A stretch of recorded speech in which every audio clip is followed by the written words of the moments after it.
County, WCCS 101.1 FM and AM 1160. And good morning to you.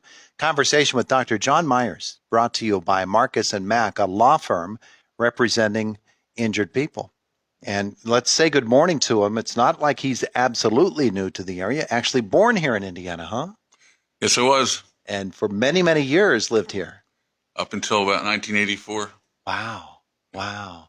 And my understanding from talking with you briefly earlier is that you spent a lot of years working with Citizens Ambulance. I did, from 1974 through 1984. Is that where the medical bug bit you? Well, it actually bit me when I was in Boy Scouts and got first aid merit badge. And I also got sailing merit badge, which was another bite for me. But that sort of sparked my interest in medical stuff. And it led actually to the Citizens Ambulance Service experience, because I used that as my Eagle Scout community service thing. It turned into a job. Dr. Myers is an OB-GYN and back here in Indiana for how long? How long have you been back? I've been back since February 1st. Since February. So you're reacclimated to town. Yeah, didn't take long. Is it all that different from, you said you left in 84? Yeah, well, we have a TJ Maxx now, I guess, if I'm allowed to say that. But biggest change in Indiana. Thing, yeah. No, heck, back when you left, there was, Hills and Westons and Murphys and all of those things were here. The two malls were there, so. Yeah. Okay, so the medical journey that you have taken since leaving Indiana has taken you pretty much around the world. Well, at least this hemisphere, yeah.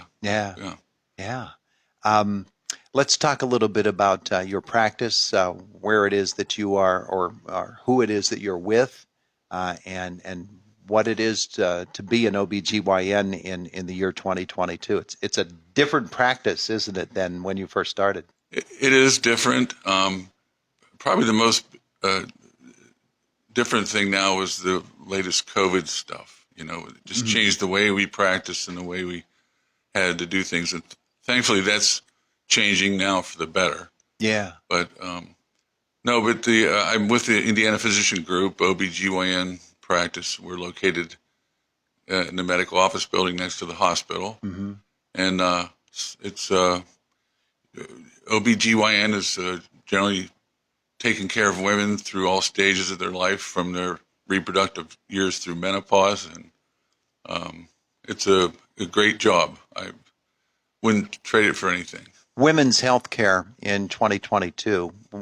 I always talk with the docs who come in to visit with us about progressions in the way that women are treated, in the methods by which they are, we hope, cured of whatever is afflicting them. And I don't know, you do, whether those methods have changed radically or drastically since you began or not. But I'm sure that you're doing things differently now than you were when you started. A little bit differently, and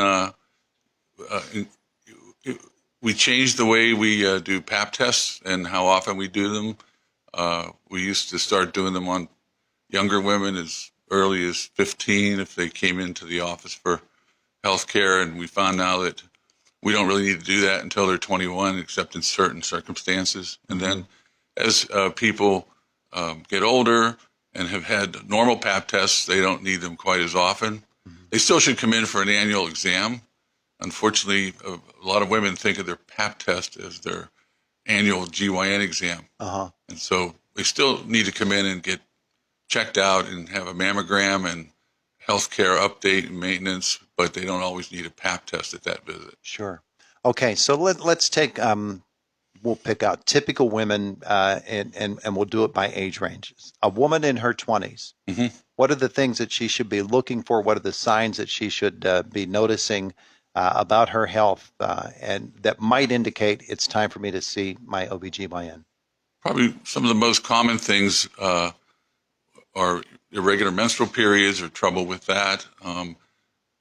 People that need contraception, prevent pregnancy, screening for sexually transmitted diseases, and just general health maintenance. We tend to sometimes be the PCP for women as well.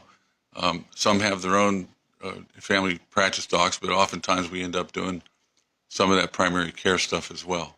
Women get into their 30s, of course, and the 20s and the 30s are the prime years when we see most women getting pregnant. So pregnancy is obviously one of the things that you're much concerned with as well. When that woman gets into her 30s, and especially her late 30s, early 40s, and she becomes pregnant, it's different than when she's in her early 20s.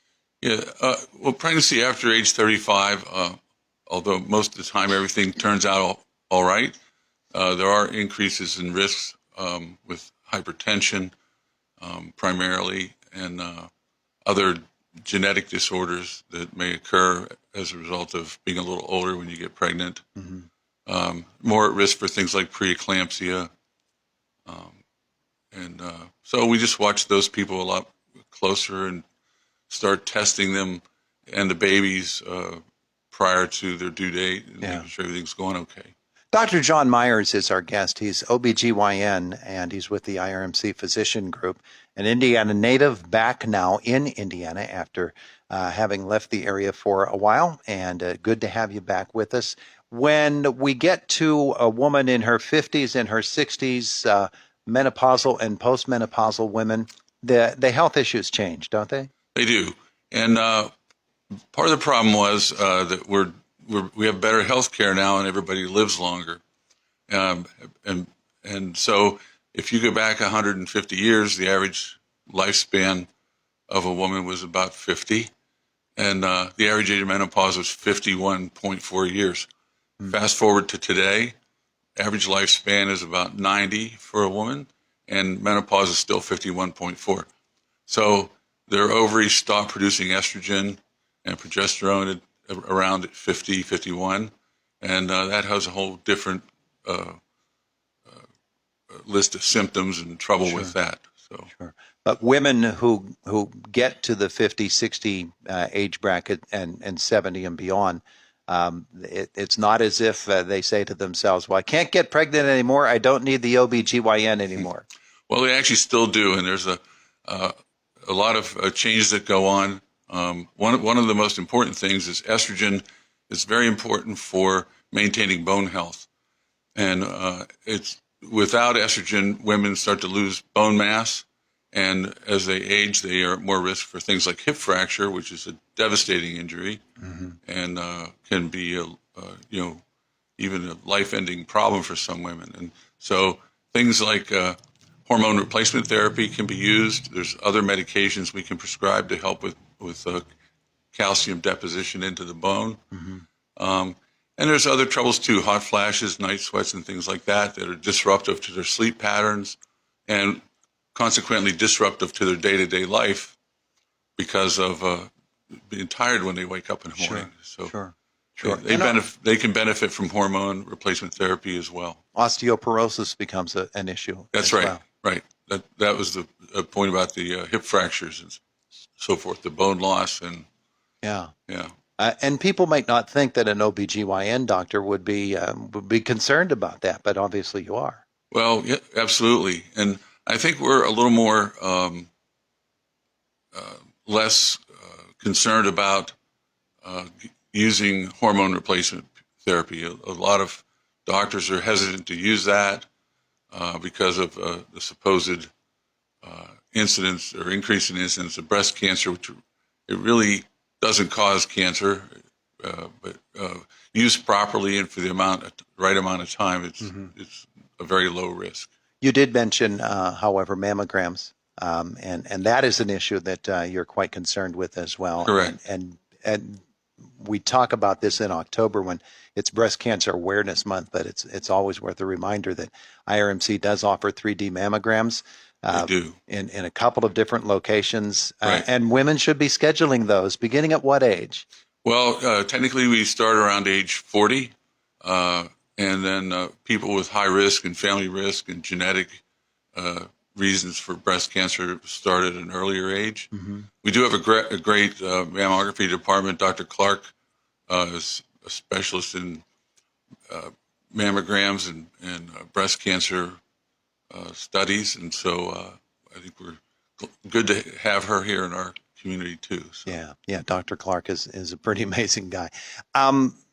You've been back since February here in Indiana. Had you been back on other occasions from 1984 when you left the area? Oh yeah, my mom and other family we're still here. My mom passed a couple of years ago, but we came back on a regular basis. Yeah. And most of our time we were in Clarion, so we were always down here it's not a far drive. Yeah.